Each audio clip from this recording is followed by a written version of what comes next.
to the final series in our lecture series. Today I'm going to talk about myths and legends of Bennington. And before we start, in the early history of the town of Bennington, it was really a church community. And if you strayed from the fold, if you were out of line, you could get warned out of town. And I went through the records. I found this one interesting warning for a Patrick Taggart. They spelled my name wrong. But I'll pass this along. And I'm hoping that you won't warn me out of town after I do my presentation. So, and you were asked to leave town if you didn't meet certain criteria. So I'm somewhat of a newbie to the Bennington area. I've only been here for 3 years. And I've taken a look at some of our local history. And I don't want to destroy any traditions. I just want to question things. It's up to you to decide what's real and what's not. But there's a thing called media literacy. You say if it's on the internet, it's got to be true. Well, the same goes with local history. If it's in print, it's got to be right. And some of these myths are in several local histories, and I'm going to go through those histories. Most of them are based on tradition and folklore and things just passed down generation to generation. And many cannot be verified totally, but they're good stories. They're wonderful, and they should be shared and retained as our local folklore. Everything has a grain of truth, but it's how much. If you can remember when you were kids, you played the telephone game. You all stood in a line and you passed a word along the line, how it changed at the other end. Or the Norman Rockwell cover with people on the phone. Well, that's what happens to local history. It gets repeated year after year, generation after generation. And some things cannot be proven. Was Natty Bumpwell really James Fenimore Cooper's character, and was he from Hoosick? Can you prove it? Probably not, but it's a good tradition. But you always ask, what are the sources? What are the sources for your tale? And you take it from there. But so I'm going to start with the first legend is the discovery and settlement of Bennington. Now, there's several variations to this story, but it goes something like this. You got Samuel Robinson, who is an officer, who's a captain in the Army, and he was serving in the French and Indian War, and he served with a fellow called Colonel Ruggles. And he was, at the conclusion of the war, he was coming home to Hardwick, Massachusetts, and he was going to go through the area. Well, if you look at the map, and I tried to do this, try to figure what his path would have been, he would have come down from Lake George, he would have probably went around through Troy maybe, and there's where the Hoosick and the Walloomsac come together. And so you come down, you follow the Hoosick all the way down to Williamstown, and then you go over to Hardwick from there. So it was a well-traveled path. But the story is that Captain Robinson got lost. He took the wrong bend in the river. Rather than go on the Hoosick, he went on the Walloomsac. And he came to this area. And he was so impressed with Bennington, he said, guys, this is swell. I want to live here. And so he went to New Hampshire, and he negotiated the purchase of the land. And he brought back his neighbors from Hardwick, who were all these separatist types, and he founded Bennington. That's the story. And there's a marker out here where his cabin was. And you can go through the whole rigmarole of setting up the community, cutting down trees, building shelter, crops, and everything. But he played a leading role in our community. He led the first settlers to the area. He carved out the town. He was deacon of the church. He helped build a saw and a grist mill with Colonel Stafford. And he worked to create a Congregationalist community in Bennington. He died in London in 1767. He went over to help to negotiate the land grant fiasco. And he was fairly successful. He won some concessions, It was quoted as, "Upon the pain of His Majesty's highest displeasure, there be no more further grants to be made till this matter was resolved." So he wanted some time. And the Robinsons were a big factor in the history of Bennington. His son David was in the Battle of Bennington. Another son, Moses, was governor of Vermont and senator. And his son Jonathan was a U.S. senator. His grandson was also a Vermont governor, and there was many other Robinsons. So that's the story as we were told, and that's what we repeat. But let's trace the history of it. When did it start? I went through all the literature, and the first mention I could find is in Zadok Thompson's A Gazetteer of the State of Vermont. And this came out in 1824. Now, and this is well after the founding of Bennington. I've got my glasses on. I'm at that age. And it goes like this. Samuel Robinson, who served as captain for 5 years during what is called the Old French War, was on his return from Lake George to the Hoosick Fort. While proceeding up the Hoosick River, he mistook the Willemsack for that stream and followed it up to the tract of country now called Bennington. Here he found he had missed his way and directed his course to the fort. He was very much pleased with the country, and when he returned to his family, he was determined, if possible, to begin a settlement upon it. Then he repaired to New Hampshire and bought the land. He found a number of persecuted and despised people called separatists who agreed to accompany him. And in the summer and fall of 1761, they moved here. And that's the original first mention of this. And the sources of this are interesting. He said that much difficulty has attended that part of work which relates to the settlement and early history of several towns. But few settlers are now remaining. This is 1824, so this is almost a generation later. But few of the few settlers are remaining, and the faculties of these are in many cases so much impaired by age that full reliance cannot be placed upon the recollection of events long since transpired. So he says that after these passages, he gives initials to attribute to the information. And he used the initials DR on this particular passage. DR. And I'm trying to think, who would DR be? And I got to believe that would be David Robinson, Samuel's son, who would have died in 1843. So there's our first recollection of the founding of Bennington, where he got lost. Now, Zadok was born in Bridgewater. He has no local connection. And this is written 63 years after the founding of Bennington, and 60 years after the death of Robinson. So you got to ask how many original settlers were left, and what reliance could be put on them. So he chose David Robinson as his source. The next rendition was in 1853 with Henry Dupay's book on Ethan Allen and the Green Mountain Boys. And this is almost word from word from the earlier work in the Gazetteer. And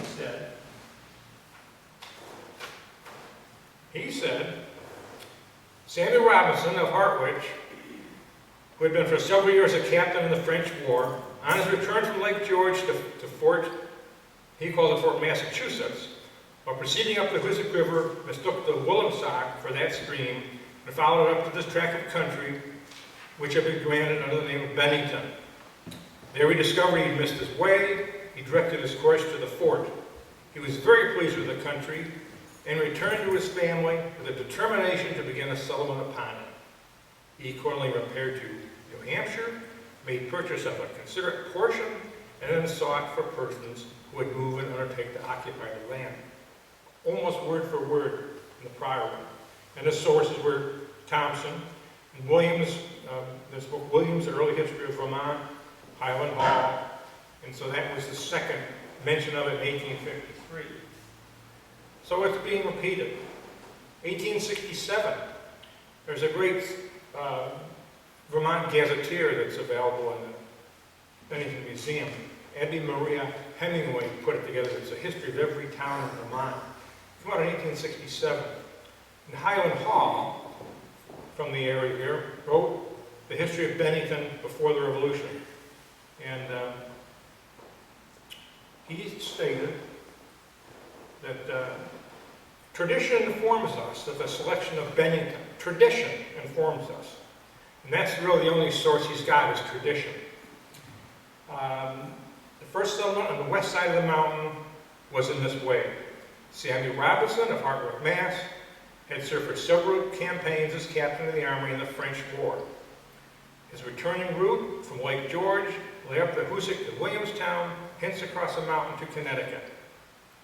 I think you had Massachusetts there, but on one occasion, mistaking one of the branches of the Hoosick for the main stream, he and a few companions found themselves approaching the mountain without passing the Hoosick forts. They had to turn ascend the Willemstock instead of the Hoosick, and were in the limits of Bennington, where they encamped overnight, and the next morning pursued their way southerly to Williamstown. Captain Robinson, being much pleased with the land he accidentally passed over, returned home with a determination to begin settlement upon it. He repaired to New Hampshire, again the same phrase, and made purchases of considerable portion of the township rights, and sought among his friends and acquaintances for associate emigrants to the new country. Almost the same, based on tradition. So, 1867. And it goes on. 1868, Highland Hall wrote the early history of Vermont. He's a well-known historian, wrote a lot about local history. But his sources are kind of vague. And he says, now he makes no mention of getting lost. He says, Captain Robinson of Hartwick, Massachusetts, belonged to the regiment of Colonel Ruggles. In returning from the lakes with his company, or a portion of it, encamped on its soil overnight and resolved to settle upon it. Finding it had been granted some years previously, he sought out the original proprietors, and with others, his associates, purchased the rights and commenced its occupation. So he's making no mention of getting lost, nor is he making any mention of well, he states that he sought the original proprietors. So he's saying he wasn't an original proprietor. That'll all come up later. But so again, Highland Hall, and he's referring to history of early Vermont and some of the other sources. Again, this was repeated again. That was 1868. 1 year later, Isaac Jennings wrote a great book, Memorials of a Century. And his sources refer right back to Highland Hall and Williams with the early history of Vermont. And he says, this is getting kind of repetitive, you can see. It's the same phrases being repeated over and over again. The township remained an unbroken wilderness for 13 years, because it was chartered in 1747. Though men cast lots for it and appropriated it sometime under the name of Bennington, in honor of our friend Ben. Captain Samuel Robinson returned to his home in Massachusetts from one of the campaigns of the Continental Army in the French War, mistaking his route, passed by accident this way, and pressed by the kindness of the country, resolved to settle here. He searched the land, purchased the rights, and moved. His sources are, again, rather vague. So it's now etched in history that that's what happened. 1889, Lewis Cass Aldrich wrote the history of Bennington County, and Highland Hall prepared the chapter on this. And he said the story of the early times of Vermont is familiar to many. The writer, though aware it has been so often told, thought the best way to meet the present demand is to condense much as possible within the prescribed limits. And he's going to refer to Hall's early history, Jennings, the Vermont Gazette, the stuff we've already mentioned. So again, it's repeated again. And he states, "It has been handed down as worthy of credence that the selection of Bennington for the first one on the west side of the mountains was as follows." And he repeats the same basic idea, that he came, got lost, and went back and purchased the land. He repaired to New Hampshire. They use the same phrase, repaired to New Hampshire, and bought the land. That's 1889.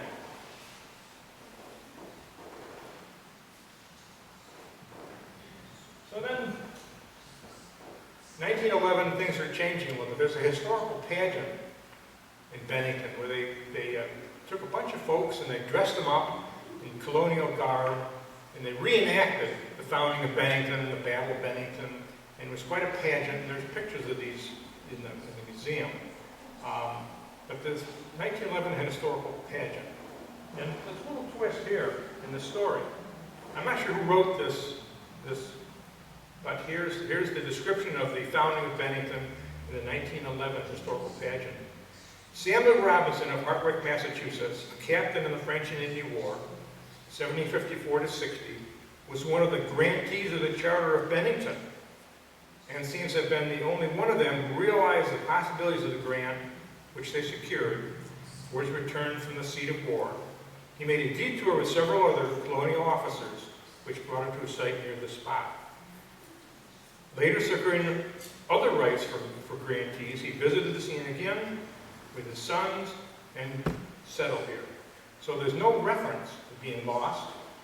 There's a reference that he was the original grantee, that in 1747 he was on the charter, and he knew the land, and he went to look at it with his friend, Colonel Williams, who was one of the original grantees, and then he eventually settled the land. There goes somebody's car.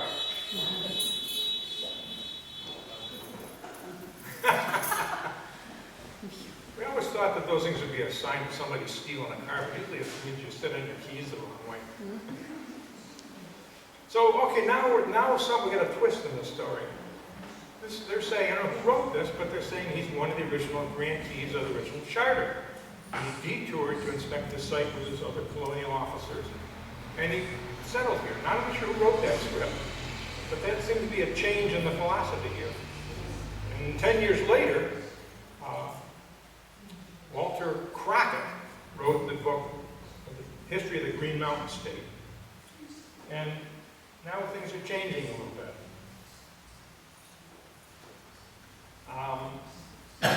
Again, we go through the same phrases. Colonel Samuel Robinson, who resided in Hartwick, Massachusetts, he served in the French and Indian War as an officer, Colonel Ruggles' regiment. He was 56 years old then. As the story is generally told, Robinson and a party of soldiers returned from Lake George to Massachusetts, followed the Willimasac River, supposing it be a Hoosick. When they came to the region later known as Bennington, they camped for the night. It is said that Captain Robinson was so pleased with the locality, he decided to settle there. It's impossible, of course, that the Hartway captain may have wanted upon Bennington as a result of losing his way, but the significant fact should not be overlooked that when the township Bennington was chartered in the year 1749, I may have stated wrong before, 1749, Samuel Robinson was the original grantee. Naturally, he'd be interested in his own property.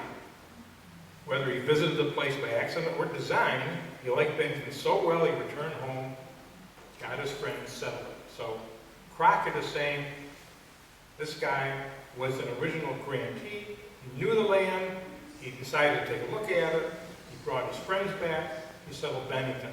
There was no getting lost, there was no stumbling across Bennington. So that becomes a theme now. In 1924, William Mann wrote a book, Gleanings from Old Bennington, and he reiterates the new story now. This is a story as tradition seems. However, to be some doubt about Captain Robinson having lost his way. And maybe he already knew about these lands in Bennington, and purposely chose the route which would enable him to see them. So, we got a switch. And then, It goes bonkers. There's a guy, you all know, remember Drysdale's department store? Well, Alexander B.R. Drysdale, I think that must have been original proprietor of the business. He wrote a book in 1927 called Bennington's Book. This is hilarious. I don't know what this guy was on when he was writing this thing, but he puts a totally different spin on everything. And I just got to read some of this because I think it's a real hoot.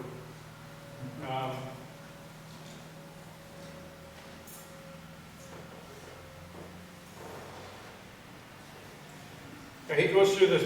Our village had its first opportunity of becoming something or being overlooked in 1755 when Captain Samuel Robinson, a loyal soldier in the armies of His Majesty King George II, was returning home. Blah, blah, blah. He'd been serving in the conquest of the French in Canada. He was southward, and he got mixed up with the rivers. But here, consequently, he was at a loss as to how to proceed on his way and called a council of war. But after 3 rounds of brandy and pipes and several hours of learned discussion, His Majesty's troops could not decide which branch to follow. One party argued that the Hoosick was more southerly of the two, and the others thought it was the Willemsach. This theory gained supporters which maintained that by following the northern branch they would reach the Hoosick. And Captain Robinson was quite convinced that the true junction of the Hoosick and the Willemsach was there, but his opinion being a minority, did not feel disposed to lead his unwilling men up the river.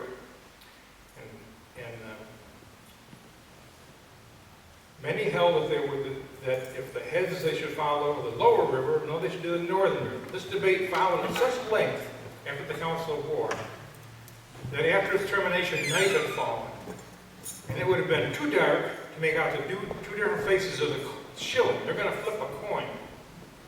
They decided they're going to flip a coin to see which way to go. And they talked so long that it got dark. And they couldn't make out the faces on the shilling. So then, Captain Robinson, being a very ethical person, did not wish anything associated with a decision that might lay him open to censure. So coin flipping at night was very prone to do.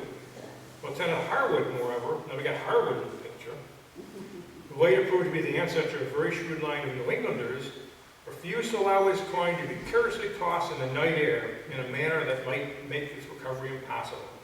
So it was decided that the company should retire at once to awake at daybreak, flip the shilling, and proceed on the fated route.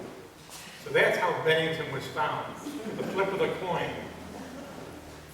And it goes on to the chirps of 3 red-winged blackbirds, 4 bobolinks, 3 red-eyed vireos, and a meadowlark.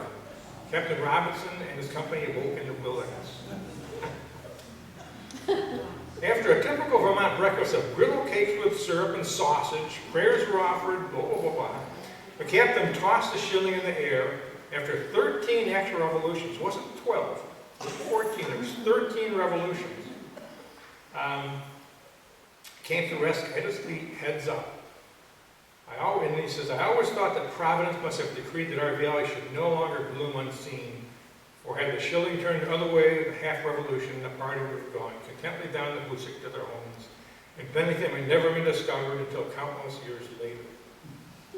So it was discerned by a flip of a coin after a breakfast of Vermont pancakes. And after a day's march, they decided to camp over down the green of our first green of our golf course. Captain Robinson's forced to admit they were lost, hastened to add that he thought they'd reached the promised land. So he carried on back to New Hampshire and bought the land. That's Drysdale. And I think what Robinson did, he camped by what was the old Red Bridge, which is right down from the monument. It was a road that used to lead from the monument down to the river there. I think that's where Robinson stayed the night. So that's Drysdale. Quite an interesting fellow. And then he talks. He goes to New Hampshire. and this is better. He goes to see Benny Wentworth, and he approaches Wentworth, and Wentworth says, "Have a cigar? Or don't smoke? Oh, have a chair." So they sat on great Windsor chairs with their feet on the table, and the governor says, "And are you interested in what, Sammy?" inquired the governor. And he said, "Everything." In the scope of when it came to interest, he answered, "The promised land." He wanted to buy the promised land. So here's Sammy and Ben negotiating a deal. And the governor says, "Oh, you mean Bennington? That's what everybody calls it. Yours is a good name for it, all right. Isn't it the hottest little development project you ever saw? It will sure knock 'em dead, won't it? You're very, very lucky, Sam. You get on it early." You like selling land in Florida.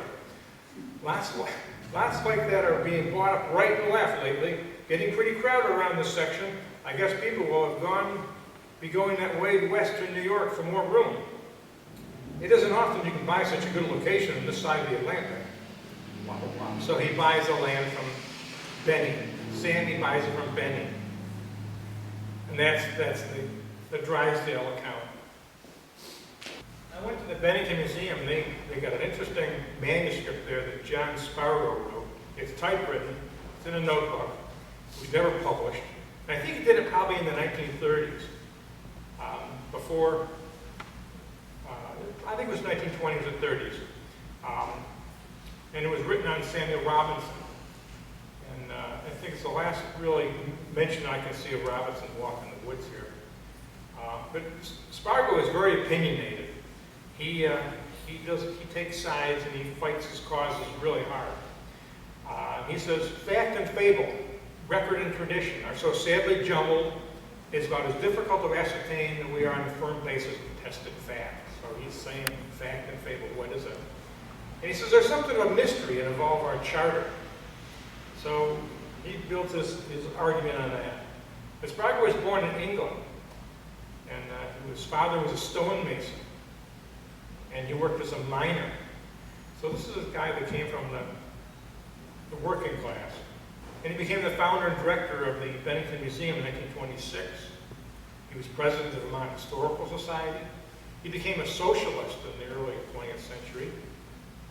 But around World War I, he began a little more of a shift to the right. And later on, he opposed the New Deal. Turned to be a Republican. But he was very much of a confrontational writer. But here's his reasoning. Vermont is an uninhabited wilderness, but the land is not unknown or unexplored. There were roads through the area. There were marked roads. There were Indian trails. They were used by traders and by soldiers, continuously moving from Connecticut, from New England, up to the Lake George area, up to Canada for the French-Indian War. It was a direct and well-known route, and there's evidence of all kinds of marked trails. So it was a familiar area. It was a wilderness, but it had been passed through. And Robinson would have come through the area several times. If he was in the army going to Lake George, going to the battles or whatever, he would have gone through the area many times. He would have known the route. So how could he really get lost?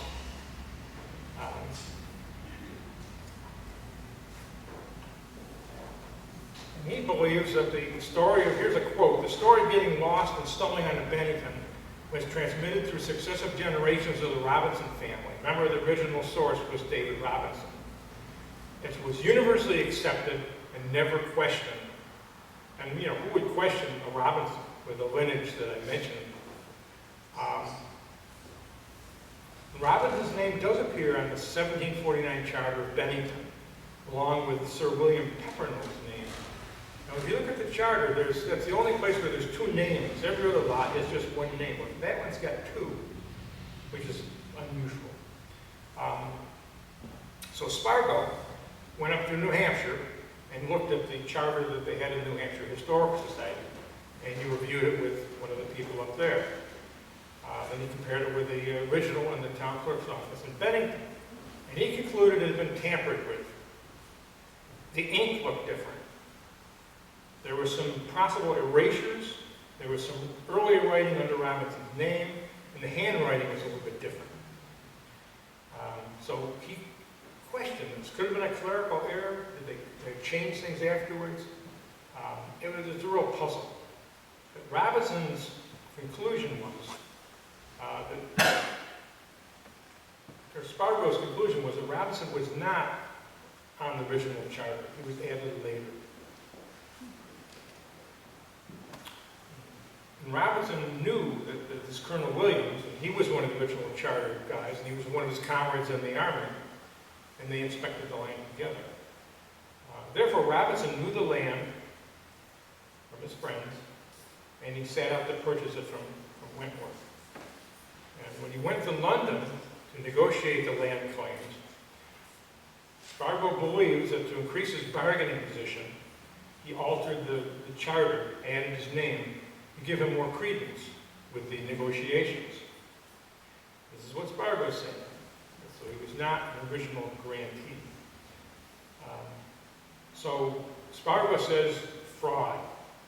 He accuses Robinson of fraud, a tricky and fraudulent alteration of documentary evidence. And he does not like Robinson one bit. He says the glorification of the man and his role is going on generation after generation. Captain Robinson, he believed, contributed very little to the history of Bennington. And he was down on this guy. There is nothing, he said, in any of the early records to indicate that the founder of Bennington was greatly honored or beloved outside of his own household. That's a pretty strong whack. So, Spargo believed that Robinson came through the area, was not an original grantee, knew the area, went, bought the land, settled it. Didn't get lost. If you look at some later works by Tyler Resch and Tom Fells, both had Robinson passing through the area and learning that there was a grant, and they went, bought the land, and he may even borrowed money from the New Lights down in Hartwick to settle the area. So they're looking upon this as there was religious motive here in founding of Bennington. He knew the land, went back, he brought his other people there, and settled here. He became somewhat of a real estate broker.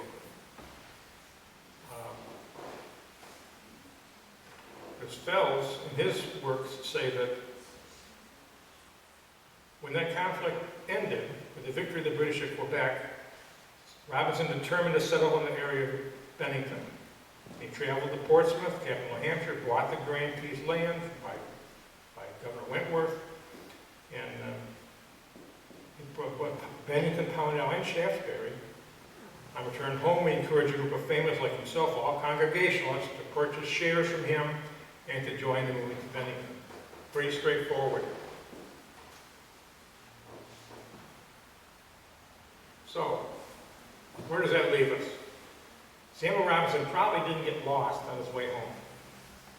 He knew the land, he visited on several occasions, he passed through it to the Champlain Valley many times. His friend Colonel Williams, a comrade in arms, was an original grantee, knew the land, showed him the land.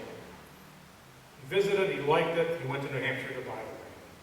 Then he sold it to his fellow separatists in Hartwick. And I wonder how much he bought it for. How much did he have to pay Benning Wentworth for the land? And then how much did he charge the people to settle here? Did he make a little money in this deal? Was he a real estate mogul? But he settled here in 1761. And as far as his charter goes, yeah, I took a look at the charter in the town clerk. We have an original charter is in the clerk's office in Bennington. I looked at it yesterday. And it does look altered. It does look like something is unusual there. It looks like an erasure. It looks like his name was added later. Why this was done, you can only guess. So that's my conclusion on the founding of Bennington. You can take any conclusion you want. If you think it's cool to think he got lost on the way, it's fine. And I would say he never got lost.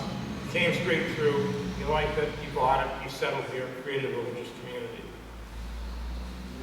And it's just a folklore, started by David Robinson in Drysdale. Another myth, I would say, is there's a common statement that Robinson interviewed people and said if you were Congregationalist, you could stay here. If you were Baptist, you have to go to like Arlington. If you were Methodist, you go to Shaftesbury, or vice versa. If you were atheist or you had no religious background, you'd go to Ponell. That's pretty strong wording. And where does this come from? I tried to find the history of this, and it seems like it's very difficult. Our own Donald Bowman wrote this book in 2002, and I don't know this gentleman, and I'm sure it was, but he's mentioned it in this work here. He says, more people heard about the fertile land available in the Woonsock Valley and came west. When newcomers arrived, Samuel Robinson, now an influential leader in the church, which he was, would check their religious affiliation. If they were Congregationalists, he would welcome them to stay in Bennington. If he found, however, they were Episcopalians, he suggested they go to Arlington, about 10 miles to the north. If he found they were Baptists, he sent them to Sunderland, about 5 miles from Arlington. But if he found they were atheists, he sent them up on Searsburg Mountain, where they could get a taste of hell, was really like. And he's got some footnotes in here, but there's no footnote to that. I mean, that sounds interesting. Aldrich talks about it.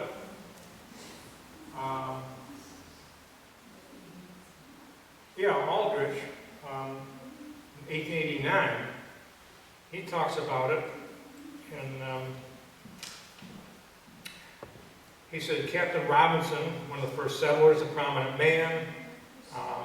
If you're Congregationalist, you can go to Bennington, a Baptist, Shaftesbury, Episcopalians, Arlington, and if no particular persuasion, sorry, Ray, you go to Ponell. Whether this is wholly true or partially, the history of these towns show that such advice may have been given and heeded. So there was something going on. And of course, Drysdale, he's got to chime in on it too. And he has his own particular way of. You got to read this book, really. You got to find this. It's funny. He talks about, everybody knows about the quota system employed by the immigration officials. So he's employing that quota system. Our local government became a union of church and state. Captain Robinson, embodying the political, and Reverend Jediah Dewey, the ecclesiastical, and being particular and restrictive, our early settlements' thoughts were directed by questions of religious creed. He's saying at this time intolerance was rampant. Our little village was determined to remain as strictly Congregationalist as possible. People were interviewed by the stern Samuel and the discerning Jedediah, who inquired as to their faith. If they're Methodist or Baptist, or any other varying denomination, he advised to go northward and settle one of the towns of Shaftesbury, Arlington, and Manchester. If there was no church at all, the waggish historians say that he advised them to seek a warmer climate and directed them to Ponell. Spargo, he had to chime in too. Again, Spargo he was a tough guy. He said, as religious secretaries often are, these separatists were rather difficult people to get along with. As a rule, they were not congenial folk. I don't know if he likes anybody. They were often right in their contentions. Does not alter or disguise the fact that they were often the most disagreeable in their righteousness. Demanding toleration for their own views and practices, they were intolerant towards others. He talks about Samuel Robinson being one of this type, self-opinionated to a degree. And he goes on.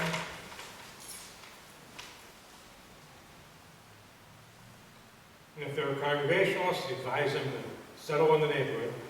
If they belonged to the older type of Congregational church, they were sent further afield. Those who confessed to be Episcopalians were told there was no room for them and advised them to go to Arlington. Baptists were sent off to Shaftesbury.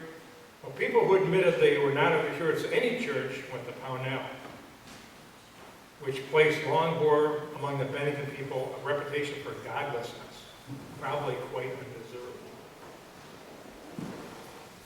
This guy's pretty tough.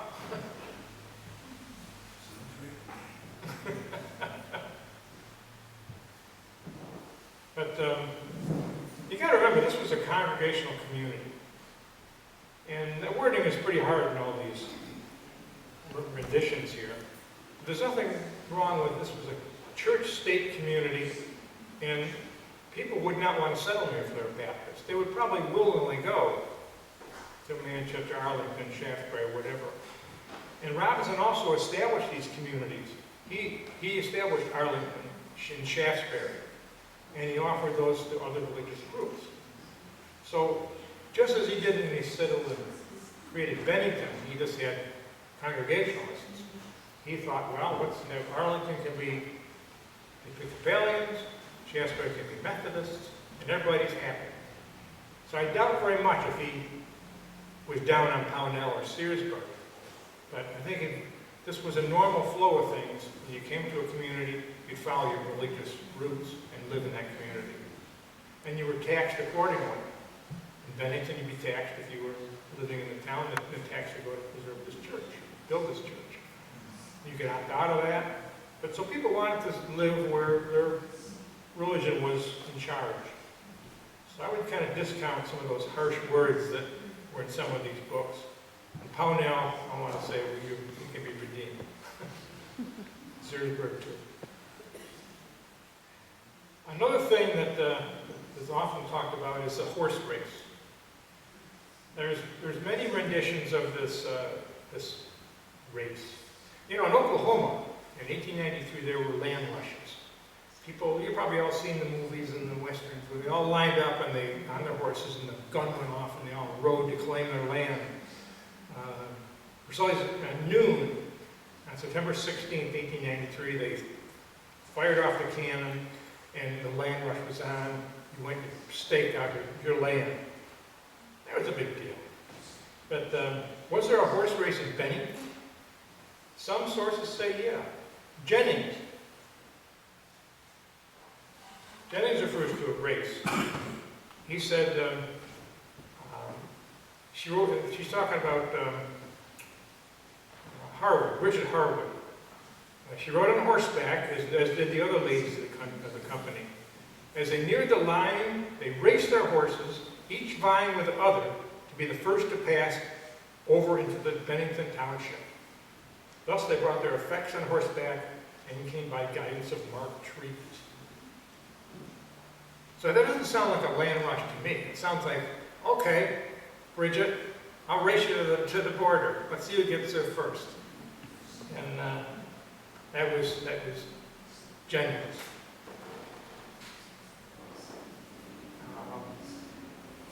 The historical pageant talks about a horse race.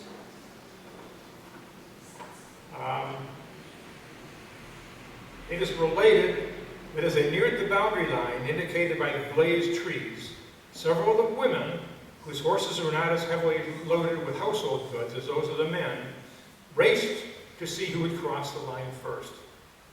The honor was traditionally accorded to Bridget Harwood, being the one who won. So this, they were down near Pownell, and where the road veered, where the monument area comes out, was at that point they had to race from there to the boundaries of Bennington. And it sounds to me like they just were, hey, Bridget, I'll race you.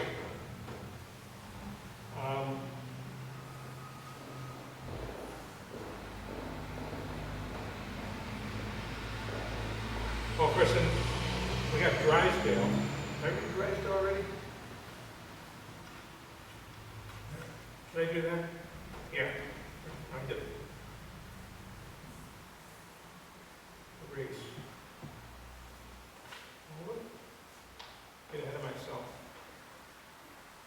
Yeah, page 40. The race.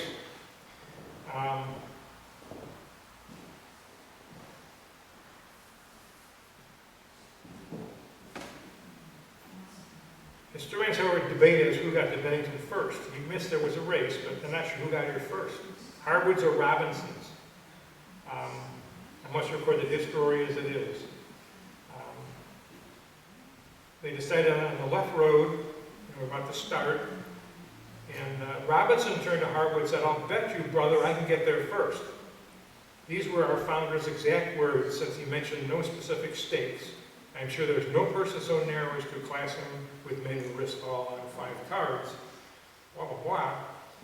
And then he goes on to say, the facts however remain that there was a horse race between the Harwoods and Robinson, but the sad part of it is that, careful as the historians were to tell of the fleet feet of the horses and the eager riding of the sellers, they forgot to record who won.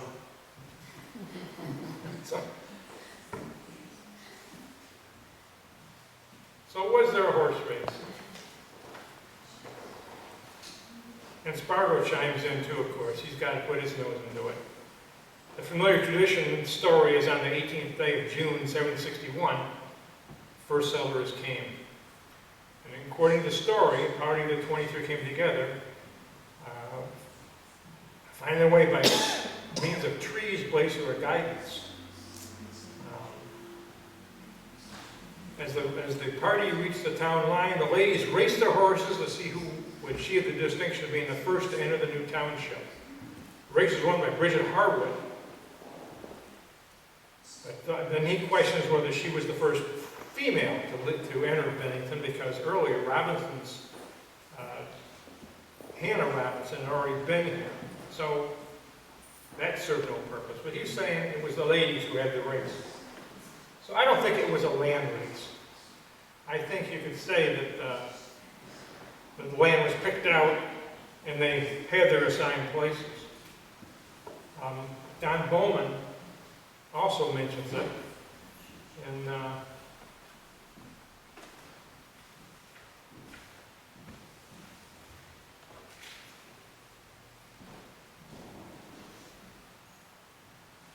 horse race was set up beginning in North Pownell to determine the distribution of lands which Robinson had purchased. The race to Bennington was on. First come, first served. Basis, and the first come, first served basis to the winner. Bridget Harwood, a resolved widow, was the victor. And the footnote reads, Jennings. And if you look at Jennings, there's no mention of a horse race for land. So that's kind of a circular reference there. It goes nowhere. No indication of race under Jennings in the footnote that he gave. So I'm sorry, I don't think there was a land rush. I don't think they all lined their horses up and rode to Bennington to pick out their lots. The lots were set out. We had the town charter. They were all very clearly noted. They may have shifted a little bit in time, but they were purchased. I think it was just a race by a couple ladies to see who would get here first. How many times have you done that? I'll race you home. That's basically what it was. Another story is the poking stick. There's a legend that we mention sometimes that during church services, the church services here would last 2.5, 3 hours. And you may fall asleep or you may, whatever. So there was a guy with a poking stick who would come by, and if you fell asleep, he'd prod you. A long rod with a little pad on the end. And if you were male, he'd just prod you. But if you were a female, you're not going to prod female, he's going to tickle you with a little feather. So this is the poking stick. And I looked through all the histories to see if what reference was to a poking stick. I even looked in some other histories of some other religions, some other churches to see when that was employed. And but again, the only reference I could find is, and I'm not knocking Don Bowman.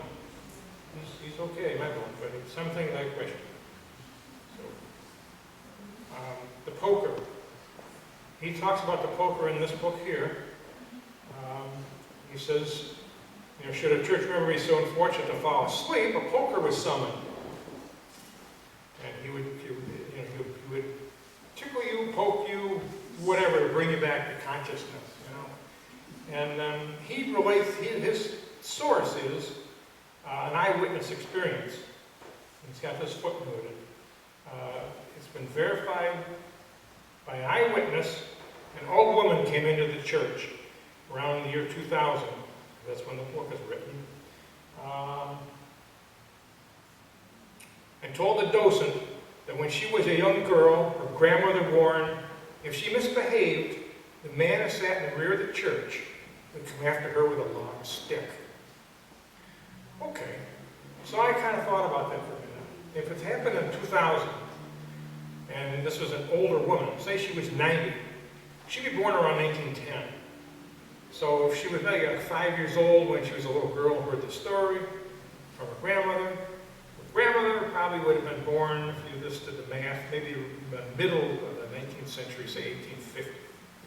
So that's kind of a strange period to have pokers in 1850. I would think if there was going to be any pokers, it would be much earlier in the colonial era, much more of an early Puritan thing. I could see it in early New England, maybe, in the early 18th century. But I don't think it would have happened after 1806 in Bennington. So I think it was more of an early Puritan thing, which by 1806 would be long gone. If you were falling asleep, probably, if I fell asleep, Beth would just nudge me with her elbow. I would hopefully wake up. So I think it's doubtful. I don't think we can really say that there was pokers involved in this church. And finally, the Mount Anthony. Where did the name come from? Now Drysdale's got an idea, and you got to read this book. This is a real hoot.